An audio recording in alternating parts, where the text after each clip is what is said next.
Welcome to The Intuitive Therapist with Janice R. Cohen, therapist, clairvoyant, empath, and medium.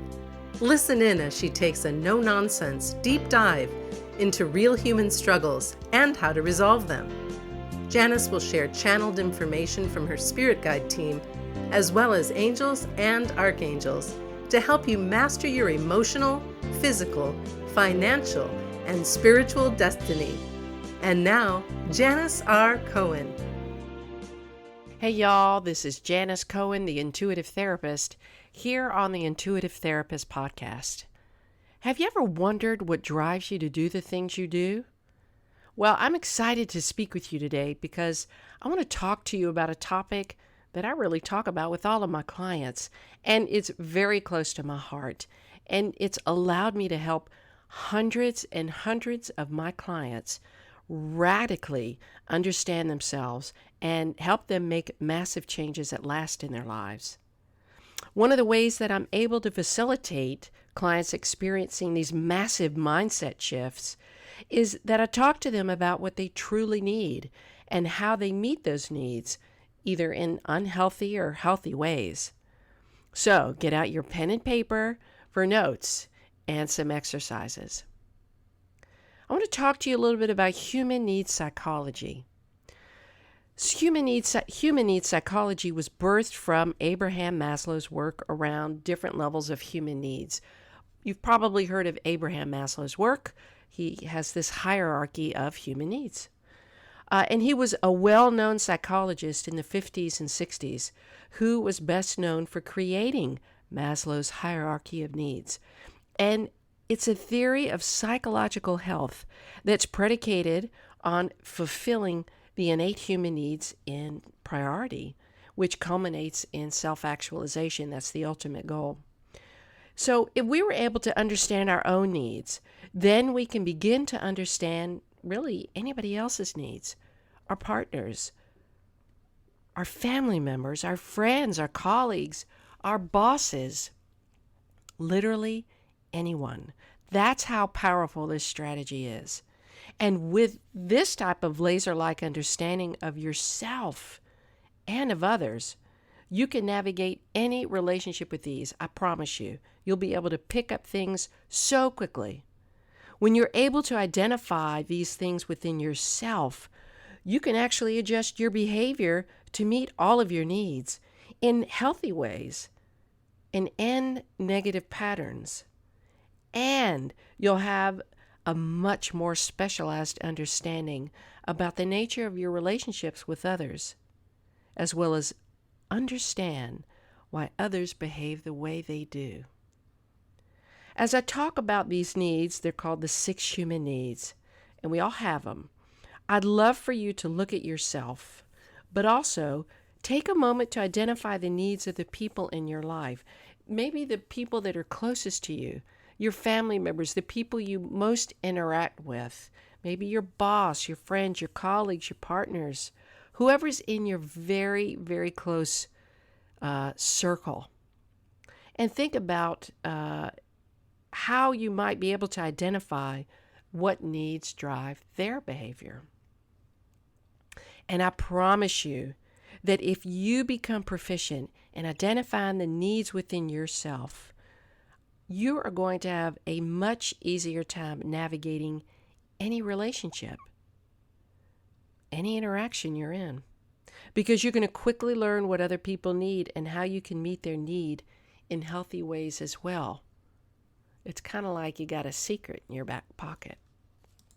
And I'm going to teach you how to carry that secret thing, that secret technique around with you all the time. But before I go any further, I want to make sure that you have that paper and pen, because I'm going to be asking you some questions that you'll want to write down the answers to. So if you don't, pause this, go get your stuff, and come on back and press play. These exercises are going to be so amazing because they're going to reveal an incredible amount about you. And it's going to help you understand why you've made the choices that you've made. And they're also going to give you the opportunity to reprioritize the needs that you really want to have front and center. If you find yourself unhappy with your current life. And I just wanted to tell you just a kind of a little developmental education here. When we're about 5 or 6, usually it's around 6, we figure out the lay of the land of our family, who we have to be to kind of survive, who we have to be to get noticed, who we have to be not to get noticed. We figure it out. And even though we consciously aren't choosing that, sometimes we are, especially if we're in abusive environments. We have to consciously and strategically choose how we're going to behave. But if we're not in that kind of environment, we figure out our role in the family and who does what and how we have to behave. So I want you to keep that in mind, because the needs that drive you, most likely up till this point, if you haven't done a lot of self-development, the needs that have driven you all your life are based on your early experiences, because you made decisions about how you were going to show up in a family and in the world. And so you figured out which of these needs you needed to meet first. So keep that in mind as I go through all of this. Okay, so in order to understand someone, you need to know what they want, what they value, what they fear, and what they believe. These are the filters through which they experience life, and so do you. You need to understand which 2 of the 6 human needs, which I'm about to share with you, they most value, and how those needs are habitually met, as well as what's preventing those needs from habitually being met. So if you're in a relationship, pay attention to it from that perspective as well. Because if you have a spouse that kind of constantly complains that you don't give them what they need, or they've become distant, this might just be the reason. So you need to know what emotions the person habitually experiences, and what are the rewards and punishments that they're currently facing for choosing those emotions and then choosing those behaviors. So if you're able to do this, you can literally understand somebody's entire world. And you can learn to appreciate them for their positive intention to get their most urgent needs met without experiencing their behaviors as malicious. So often I talk with clients about the fact that, maybe somebody came up to them and had an attitude or whatever, but I want you also to remember people bring their stuff into interactions. It doesn't mean that we aren't responsible for maybe being provocative, right? Or saying things that trigger. But ultimately, the people that come to you, that are connected to you, they're responsible for how they get triggered, or even if they get triggered. They got their stuff. You got your stuff. And your stuffs, and I said, yes, I did say stuffs, your stuffs come together. So each of us wants our needs met all of the time. How we go about getting them met is an entirely different story. But once you're clear about what drives you to meet your most pressing needs, you can choose positive ways to meet them and grow exponentially. And you can end unhealthy behavior patterns to get the needs that you have most. Now I want to tell you about the 6 human needs. All right, so all of us have basic needs, not merely desires, but profound needs that underlie and motivate every choice we make. And there are 6 basic needs that everyone seeks to fulfill. The first one is certainty. We have a need for certainty, to feel safe, avoid pain, and feel comfortable in our environment. And every individual needs to have some sense of certainty and security, a roof over one's head, knowing where the next meal will come from, knowing how to get care when you're sick, knowing that a neighbor won't attack you. And these are just a few examples of what constitutes a basic sense of certainty. For some people, that need, like I said, basic needs, food, water, shelter. The helpless infant needs certainty as well as the child. The adult and the elderly person need it too. The degree to which certainty is needed or desired, however, varies from person to person. So some people feel secure living in one room and collecting an unemployment check. Like that's their sense of security. They're good with that. Others can feel certainty only if they make $1 million each year. So I also want to remind you as you're listening, How we meet our needs is along a spectrum.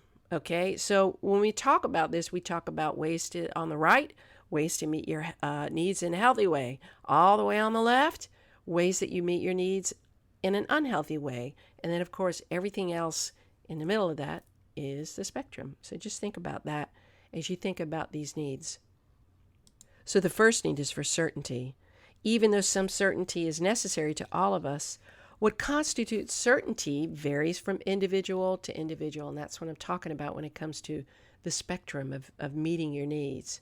So some code words for certainty are comfort, security, safety, stability, feeling grounded, predictability, and protection. Does that make sense? The second need is for uncertainty, for variety, and for challenges that will exercise your emotional and physical range. Everybody needs some variety in our life. Our bodies, our minds, our emotional well-being, they all require uncertainty, exercise, suspense, and surprise. The person caught in the same routine day after day is going to seek change and is going to look for some uncertainty. Just as a sense of security is reassuring, so the excitement that comes, so too does the excitement that comes from variety. And it's necessary for us to feel alive. Life would be very, very dull if we did the same thing over and over again and didn't have any new experiences. We couldn't truly develop in the way that we needed to. For some, variety may be satisfied by watching the news on television. Others may seek extreme high-risk activities such as extreme sports or compulsive sexuality, or to satisfy their need for uncertainty, right? Just to make sure they do different things. Some people have to go out every single night to different bars to meet different people. For many, a major source of variety is to experience problems, and this is on the negative end of the spectrum. Code words for uncertainty and variety are fear, instability, change, chaos, entertainment, suspense, exertion, surprise, conflict, and crisis. Do you know of anybody in your life that has their need for variety and uncertainty met through any of those things? The third need is for significance. Every person needs to feel important, needed, and wanted. As babies, we all need to feel that we're number one. Children in a family compete with each other and find a way to be special, to feel unique. Remember when I talked about when you're 6 and you kind of figure out the lay of the land in your family? If you're brought up to be competitive, you're gonna be competitive. Or if you feel like you're invisible, you're going to try to compete. Significance comes from comparing ourselves to others. In our quest for significance, we become involved in hierarchical pecking orders and questions of superiority or inferiority. We can feel significant because we've achieved something, built something, succeeded at something. Or we can seek significance by tearing down something or somebody else. In its positive aspect, significance leads us to raise our standards. But if we're overly focused on significance, we're going to have trouble truly connecting to others. Comparisons, focused on differences rather than commonalities. I know many, many people who put themselves in a position of superiority. They know everything. They have all the answers. And guess what? You can't even correct them.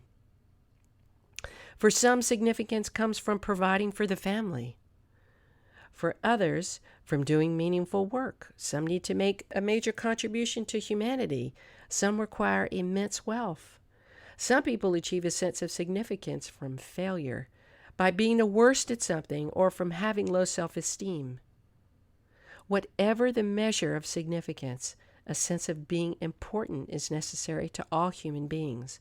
It's just a matter of how we go about getting that sense, getting that need met.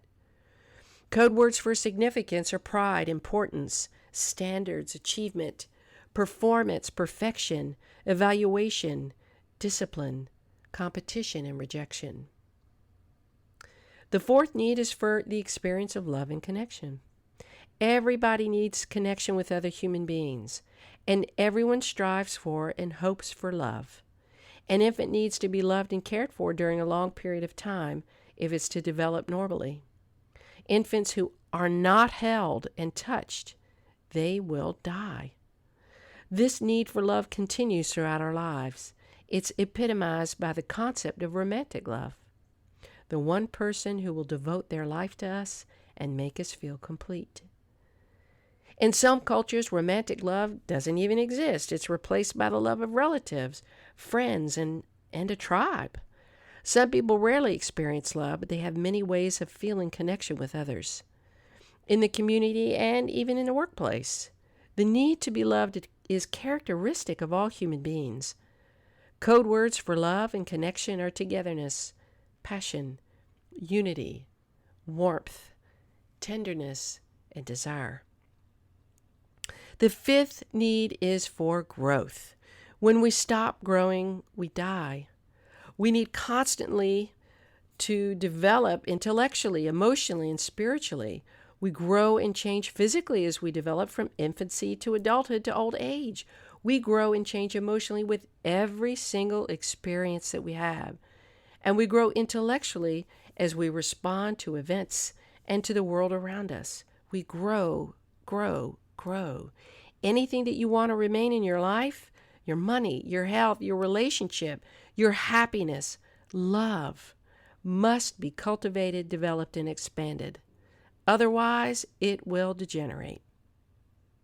Some people satisfy the need to grow by working out physically or by reading books. Others need to study and learn constantly in order to feel that they're truly growing. The sixth need is for contribution, to go beyond our own needs and to give to others. A life is incomplete without the sense that one is making a contribution to others or to a cause. That's why people search for their purpose. And that's why people feel so lost when they haven't found their purpose and their passion. It's in the nature of human beings to want to give back, to leave a mark on the world. Giving to others may mean giving time to community service, making a charitable donation, planting trees, writing a book, or giving to one's children. Not only can everyone contribute in some way, but contribution is essential to a sense of fulfillment and to happiness. The first four needs, certainty, uncertainty, significance, and love, are essential for human survival, period. They are the fundamental needs of the personality. Everyone must feel that they've met them on some level, even if they have to lie to themselves to do it. But the last two needs, growth and contribution, are essential for human fulfillment. They are the needs of the spirit, and not everyone finds a way to satisfy them, although they're necessary for lasting fulfillment. When our needs for love, growth, and contribution are satisfied, they tend to encompass all of our other needs. When we focus on something beyond ourselves, most of our problems and sources of pain become less significant. And I want to give you a hint. If you know somebody or if you yourself are experiencing what you would call depression or significant sadness, I will tell you the quickest fix for that is to get up and out and go help somebody else out. Because when we become what's called depressed, we are solely and over-focused on ourselves. We don't think about anything else except how bad off we are. Contribution is a human need that effectively regulates all of our other needs. So if you're focused on contributing to others, you have the certainty of being able to contribute. There's always a way. You have variety. Contribution is highly interactive. You have significance because you know you're helping others and improving their lives. And the spiritual bond created when you help others gives you a deep sense of connection. And lastly, you grow by creatively helping others. Everyone experiences the same 6 human needs. However, everyone finds different ways of satisfying them. Each of these needs can be met in ways that are positive or negative, Like I said, it's along a spectrum. Some ways are satisfying, some ways of satisfying these needs are good for the person, good for others, and good for society. And some are bad for others and everyone else. The need for certainty can be met by going to school and obtaining a degree that will ensure the possibility of making a good living. Or it can be met by doing as little as possible and avoid challenges. It can be met by stealing from others and hoarding money and material possessions, or it can be satisfied by holding rigidly to a dogma or a doctrine.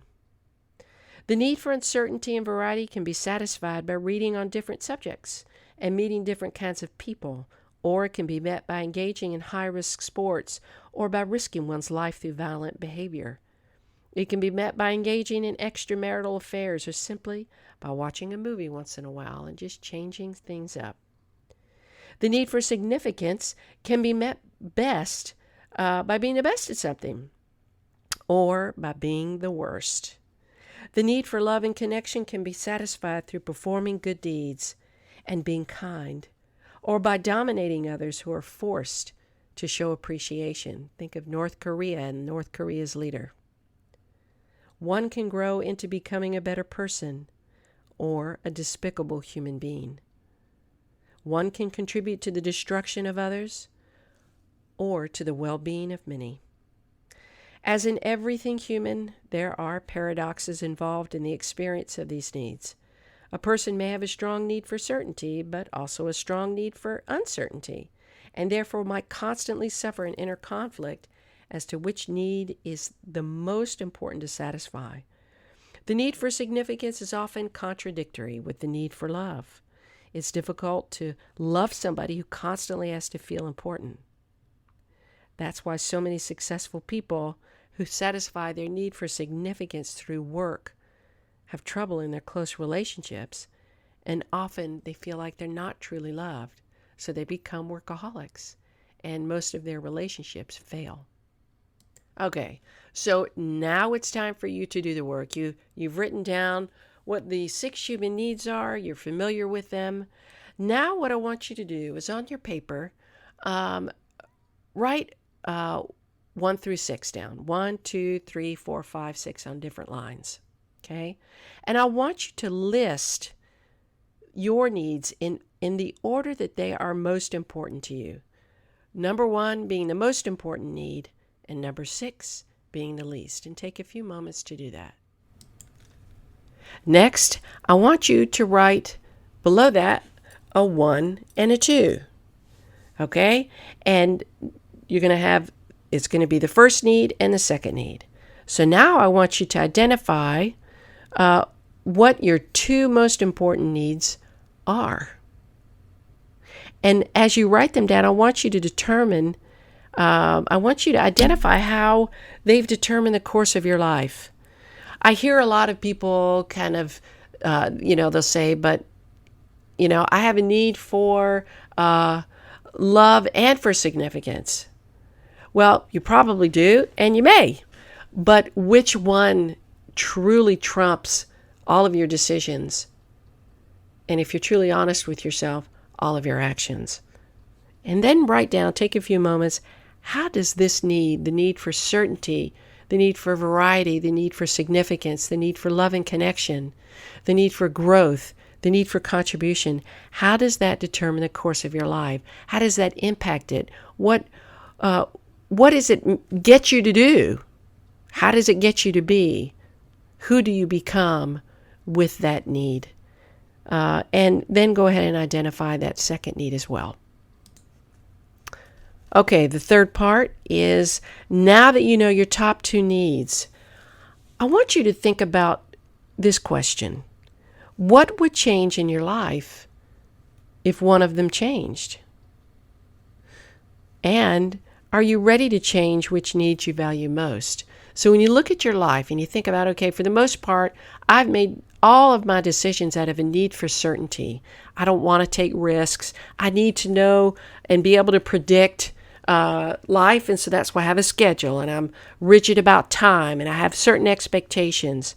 What would change in your life if you had variety as your top need? And are you ready to change that? Will you experience more freedom? Would you like to experience more freedom, more happiness? So just go ahead and identify your top 2 needs and what would change if one or both of them changed. And if they would change, what would you like your primary and your secondary need to be if they changed? And now that you've identified which ones you would like to change, I'd like you to identify how it would determine the course of your life. Who would you be that's different? How would you think that's different? What would you do that's different? Now I want to shift in a different direction, away from you as an individual to you in a relationship. So if you're in a relationship, maybe even you just started to date somebody, or you're kind of into the relationship or have been with somebody for a long time, think about your relationship as I talk with you about these things. And if you're not in a relationship, maybe think about a work relationship, a friendship relationship, whatever it is. And let's look at how you can improve that relationship by learning about their needs and how you can meet them. So get your paper and pen, and I'm going to ask you a couple of questions about that. And then we'll move on from there. So when you think about this relationship that you're putting in your mind, I want you to give yourself some homework and a little job. I really want to encourage you to reach out to that person, your spouse, your partner, your friend, your business partner, colleagues that you work closely with, and ask them how they would like to have their needs met, okay? So you'll explain the 6 human needs. You'll have them identify the first 2 needs that they have that are predominant. And then you're going to ask them specifically how they need that need met. You want to discover your partner's or your colleagues or your friends' preferences. And what has to happen for them to feel that their top 2 needs are being met. Have them get specific with you. Literally concrete. That's one of the best ways. In the 26 years that I've been working with couples, that's one of the things that I get them to do. Because I think, sometimes if you're with somebody for a long time, it's like they're supposed to know. And maybe they are. Maybe you've told them 100,000 times, I would feel loved if you only bought me flowers once a week. I would feel important if you called me during the day and told me that you loved me or asked me what I wanted for dinner. So have them identify their needs, have them get specific, because the more specific they get with you, the easier it's going to be to uncover and discover the triggers that will allow you to actually satisfy their needs and develop a deeper relationship. And if you're talking and thinking about your romantic relationship, you'll develop a deepening love and attraction and understanding for each other. And I promise you, you will take your relationship to greater and greater heights. The second part of the homework is for you to share with your spouse, your mate, your colleague, your friend, what your needs are and how you would like your needs to be met. The trick with this is, okay, so let's say your spouse isn't open to that, okay? They're not the kind of person that wants to learn about human needs and how to do it and what to do. I want you to give yourself a challenge. And that challenge is for 30 days, okay? So I want you to also be aware that, your spouse may consider this a trade-off, right? So they may say, well, since I gave you yours, now you owe me mine. They may think you're coming from that perspective. If this is a concern, I want you to make sure that you make it a point to give your spouse what they need consistently for a period of 30 days without expecting anything back. And it really will restore good faith. It'll be, it'll encourage your spouse to be more responsive. And I guarantee you, there is such significant change that can happen when two people love each other. They may not be master communicators, but if they love each other and one spouse starts doing something differently to break the pattern and to restore love, and you do it with a positive intention, the other person responds in kind. It's amazing. I've seen it over and over and over again. At another time, I'm going to talk about the levels of relationships and how you can identify which level you're in. And it's going to help you understand whether or not you're doing what you're doing in relationship to get something back, to give love, or truly if all you are is a taker, and that's going to be important. I'd love to hear how your 30-day experiments go with your mates, your friends, your colleagues, as well as what ahas you've had from this and other podcasts. So feel free to leave me a comment. You can write to me at janice@janicrcohen.com, or you can leave a comment under the podcast. That'd be great. You could also leave a comment on my Facebook page, called The Intuitive Therapist. I hope this has been helpful. I know it's been a deep, intensive to learn about what really drives you, but I can promise you this is like one of the best things you can do to learn about how to navigate your life in the best way in every kind of relationship that you have in your life.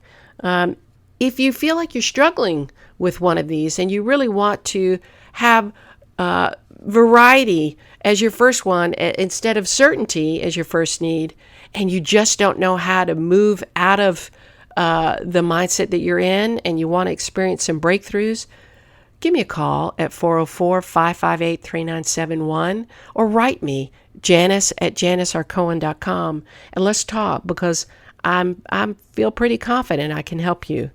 Maybe you're somebody who wants a reading around any part of your life, love, money, relationships, work, right?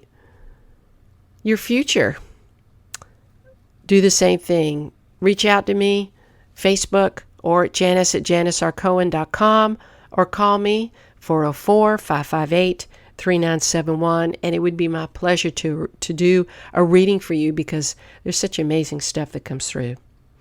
If you like what you hear on this podcast, please go to iTunes and rate it for me, and write a review, because the more reviews I get, the more people I can reach, and I'd really, really be grateful.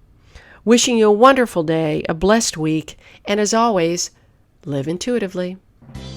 Thanks for listening to The Intuitive Therapist with Janice R. Cohen. If you like what you heard, the best compliment you can give us is to share this podcast with a friend and subscribe, rate, and review at iTunes.